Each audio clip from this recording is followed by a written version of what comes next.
Today we will read the poem My Good Right Hand, composed by Charles Mackay. आज हम poem पढ़ेंगे my good right hand, जो Charles Mackay के द्वारा compose की गई है. First of all I will tell the meaning of my good right hand. My good right hand here symbolize our hard work, trust in yourself. My good right hand जो है वो symbolize करता है हमारे hard work को, हमारी कठिन मेहनत को और अपने आप पर विश्वास को. Theme of the poem is, this poem is related the common theme of poverty and the way how can it be removed. ये जो poem है My Good Right Hand, वो poverty जो एक सामान्य सा विषय है, साधारण सा सब्जेक्ट है, उस पे है और वह हमें वो रास्ता बताती है, वो तरीका बताती है जिसके द्वारा हम इस पॉवर्टी को दूर कर सकते हैं.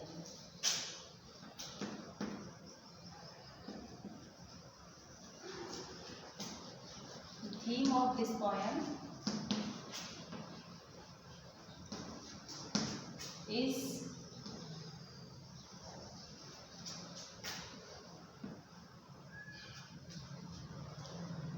related poverty.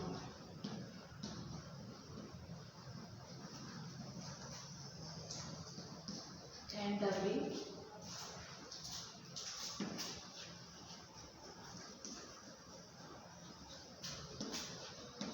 how it can be removed. Means poverty को हम किस तरीके से रिमूव कर सकते हैं, गरीबी को हम किस तरीके से हटा सकते हैं. और इस गरीबी को दूर करने के, रिमूव करने के सबसे अच्छा जो रास्ता हमें बताया है पोएट ने, वो है our hard work, trust in our hard work, trust in our good right hand. Good right hand our hard work.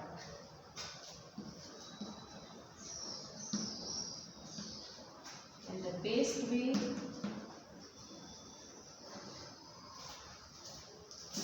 to remove poverty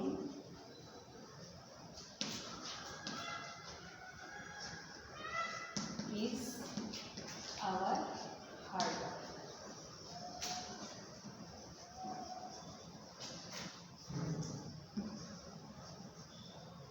And trust in ourselves.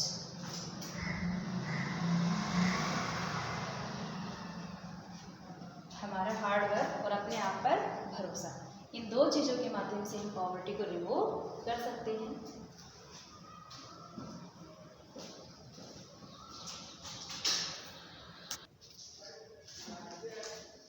Now see the poem. The starting stanza is, I fell into grief and began to complain. I looked for a friend, but I sought him in vain. Companions were shy and acquaintance were cold. They gave me good counsel, but dreaded their God. I fell, I poet खुद को address कर रहा है, personal poem है. Fail into grief, grief sorrow. I fell into grief, I am in deep sorrow, कि मैं बहुत बड़े दुख में था, दुख में पड़ गया था. And begin to complain, और मैंने कंप्लेन, मैंने शिकायत करना शुरू कर दिया था खुद से, अपने डेस्टिनी से, अपने भाग्य से. I looked for a friend, look for search, तलाश करना. For a friend, मैंने एक ऐसे अच्छे दोस्त की तलाश करना शुरू कर दी थी. But I sought him in vain, but I found that my this search is all in vain. कि मेरी ये जो अच्छे दोस्त की तलाश थी वो सारी की सारी बेकार थी. in vain, बेकार, useless. कि मुझे ऐसा कोई दोस्त नहीं मिला. Companions were shy and acquaintances were cold. Companions, साथी, friends. Were shy, shy, same, शर्मिंदा होना. That my friends are feel ashamed to see me in my company, and acquaintance were cold, and my old familiar persons, acquaintances give a cold response when I sought help from them. कि मेरे जो दोस्त थे, मेरे companions थे, वो मेरी company में रहना, मेरे साथ रहना पसंद नहीं करते थे, उन्हें बड़ी शर्मिंदगी महसूस होती थी. एंड एक्वांटेंसेस वर कोल्ड, और मेरे जितने भी एक्वांटेंसेस थे, फैमिलियर जो लोग थे, चिर परिचित व्यक्ति जो थे, उनका जो रिस्पॉन्स था, जो प्रतिक्रिया थी जब मैंने उनसे हेल्प मांगी, वो बिल्कुल कोल्ड ठंडी थी. यानी उन्होंने किसी भी तरीके का हेल्प का या मेरी सहायता करने का कोई रिस्पॉन्स नहीं दिया. They give me good counsel, उन्होंने केवल मुझे अच्छी अच्छी काउंसिल, सलाह दी, एडवाइजेस दी.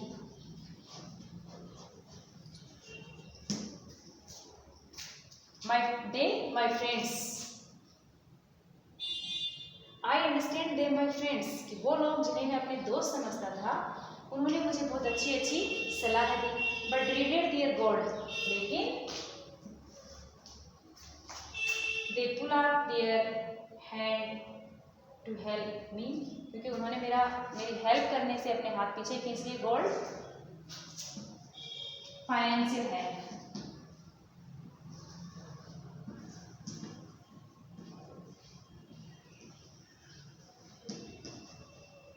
जब मुझे उनकी फाइनेंशियल हेल्प की जरूरत थी, आर्थिक सहायता की जरूरत थी, तो उन्होंने सबने अपने हाथ वापस खींच लिए, मुझे अपने गॉड से, अपने पैसों से वंचित रखा. मीन्स जब मैं ग्रिफ में था, सोरो में था, या मेरे सामने एडवर्स कंडीशन थी, विपरीत परिस्थितियाँ थी, तब मैं किसी से शिकायत कर रहा था मेरे भाग्य की, मेरे दुर्भाग्य की, या मेरी इस एडवर्स सर्कमस्टांसेस की. I look for a friend, उस एडवर्स सर्कमस्टांसेस में I search for a friend, मैंने एक ऐसे दोस्त की तलाश की.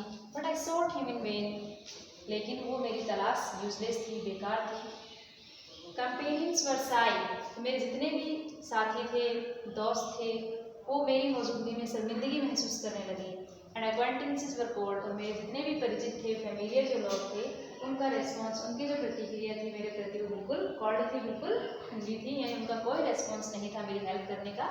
दे gave me good counsel, they gave me good advices, उन लोगों ने मुझे बहुत अच्छी अच्छी सलाह दी. Means they gave only counsels, only advices from their mouth, but dreaded their God, but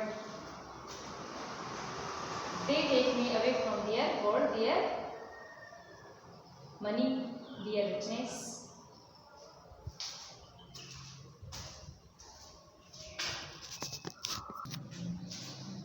next stanza है, let them go, I exclaimed, I have a friend at my side, and when I realized that I can trust in no one, जब मैंने ये महसूस कर लिया कि मैं किसी पर भी भरोसा नहीं कर सकता, कोई मेरी हेल्प नहीं करेगा, कोई मेरा दोस्त नहीं है.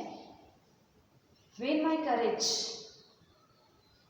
awake in myself and I said let them go, जब मेरा अंदर का साहस जागा, तब मैंने कहा let them go, कि ऐसे दोस्तों को जाने दो.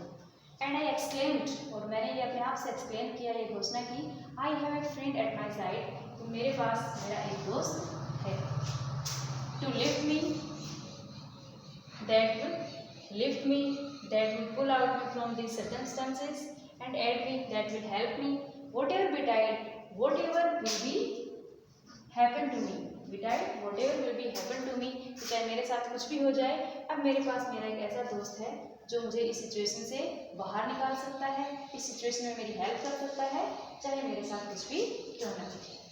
To trust to the world is to build on the sand. Now I felt that to trust to the world is like to build a castle on the sand. इस दुनिया पे भरोसा करने का मतलब है सैंड, मिट्टी का महल बनाना या मिट्टी के किले बनाना जो कभी नहीं बन पाते. मीन्स इस दुनिया, ये जो दुनिया है, ये सो कॉल्ड फ्रेंड्स है, एक्वांटेंसेस हैं, दीज आर नॉट ट्रस्टेबल, इन पे भरोसा नहीं किया जा सकता. इन पे भरोसा करने का मतलब है मिट्टी का महल बनाना. I will trust.